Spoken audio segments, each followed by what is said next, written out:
prazer revê-los no nosso curso de separação de poderes. Essa é a nossa aula 6, Dinâmica da Separação de Poderes. Nas aulas anteriores, debatemos a produção normativa e a história desse importante instituto de separação de poderes, melhor dito atualmente, distribuição constitucional de competências. É importante destacar, e esse é o momento desta aula, compreender a dinâmica dessa separação atualmente. Na nossa Constituição, a Constituição da República Federativa do Brasil de 1988, os poderes são tidos como autônomos e independentes entre si. Assim, Judiciário, Legislativo e Executivo são, portanto, autônomos e independentes. O exercício das competências de cada um desses poderes deve ser feito com a sua autonomia, com a sua independência. Esta dicção constitucional que estabelece tal autonomia e independência aos poderes é grafada como cláusula pétrea. Isso significa a sua impossibilidade de alteração. A supressão de um poder ou a redução de suas competências pode ser entendida como uma ofensa a um princípio caríssimo à nossa Constituição atual, um princípio basilar, um princípio imutável. Por isso dito, cláusula pétrea. Quando falamos justamente nessa dinâmica atual sobre o exercício do poder e a criação da norma, devemos destacar aqui em linha com o processualista Fred Didier, de que todo processo tende a criar uma norma. O processo legislativo vai, por fim, entregar, se aprovada o projeto de lei, uma norma, um ato legislativo.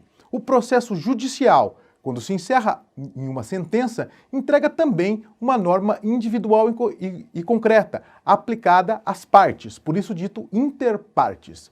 O processo administrativo e a atividade administrativa também, como vimos em aulas anteriores, tem como papel final entregar uma norma aplicada àquele indivíduo, não é?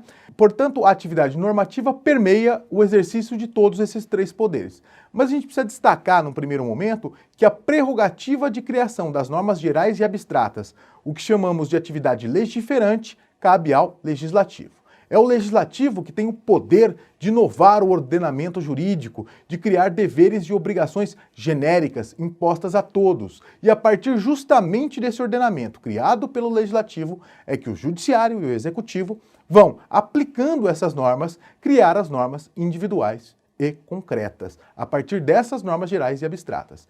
O resumo desta ideia é justamente o princípio da legalidade. Ele é dito e repetido como: ninguém é obrigado a fazer ou deixar de fazer algo senão em virtude de lei.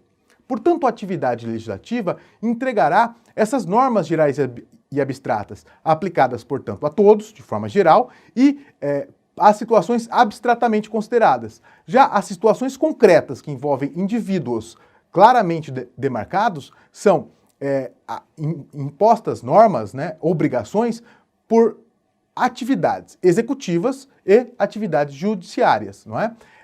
Justamente, então, esse é basicamente o papel de cada um desses poderes. Lembrando sempre, que existe um mecanismo de freios e contrapesos que entrega a cada um desses poderes funções que dizemos atípicas, funções não claramente postas nas suas atividades ordinárias, mas que são fundamentais para que um poder controle o outro. Essa dinâmica de checks and balances na doutrina norte-americana, ou freios e contrapesos, como usamos aqui no Brasil. Portanto, nós temos lá a função legislativa típica, que é criar essa norma geral e abstrata, e também a fiscalização contábil, financeira, orçamentária e patrimonial do Executivo. Já o Executivo tem como sua função típica criar a norma individual e concreta a partir de uma norma geral e abstrata posta pelo legislador. E ele, ao criar essa norma individual e concreta, aplica uma norma geral e abstrata àquele caso concreto. E ele faz isso de ofício, sem ser provocado. Essas, justamente, são as suas atividades primordiais, executar a norma, criando, portanto, uma norma individual e concreta. Também cabe ao Executivo os atos de chefia de Estado, representando o país internacionalmente, e de chefia de governo, que são os atos políticos, não é?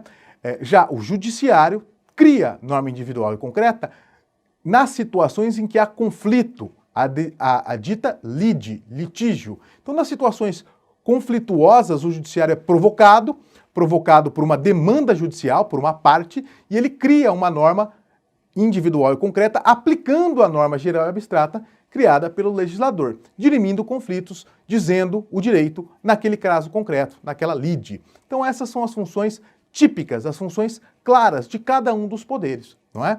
Mas, lembrando, eles têm a sua função dita atípica, uma função de controle, um poder controlando o outro. Então, o legislativo vai exercer atipicamente, de forma não ordinária, funções executivas e jurisdicionais. Então, o legislativo, embora tenha sua função típica, atipicamente vai cumprir funções executivas, como, por exemplo, quando se organiza internamente. A organização interna do legislativo, com os seus regimentos internos, né? E também a própria investigação. O legislativo, atipicamente, também é um investigador.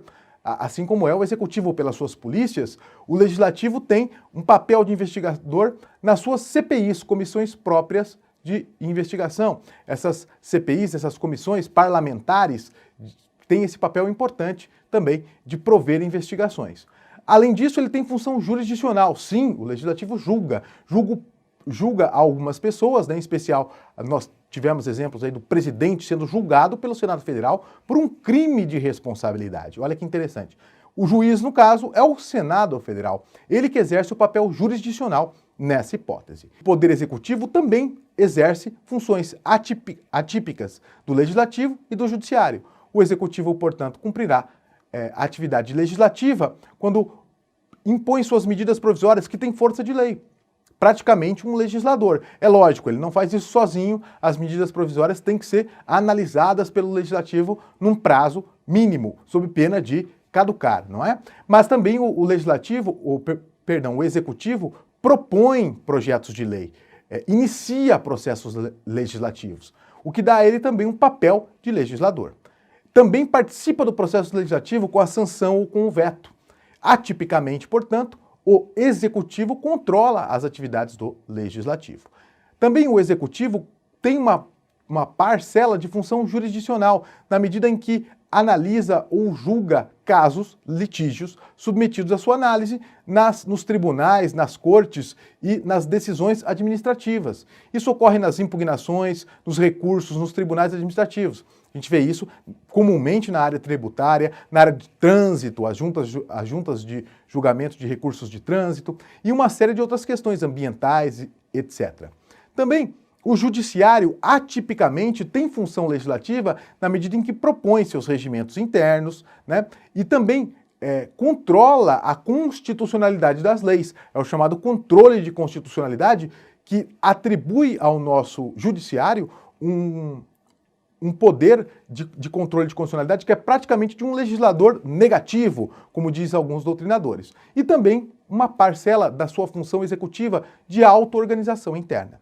Então percebam, migramos daquela visão de separação de poderes para distribuição constitucional de competência entre poderes que exercem funções típicas e atípicas para prover um mecanismo de freios e contrapesos. Nas próximas aulas veremos em mais detalhes o papel do Executivo, do Legislativo e do Judiciário no Brasil contemporâneo, conforme a Constituição de 88. Não esqueça de deixar suas dúvidas ou sugestões no nosso e-mail. Muito obrigado!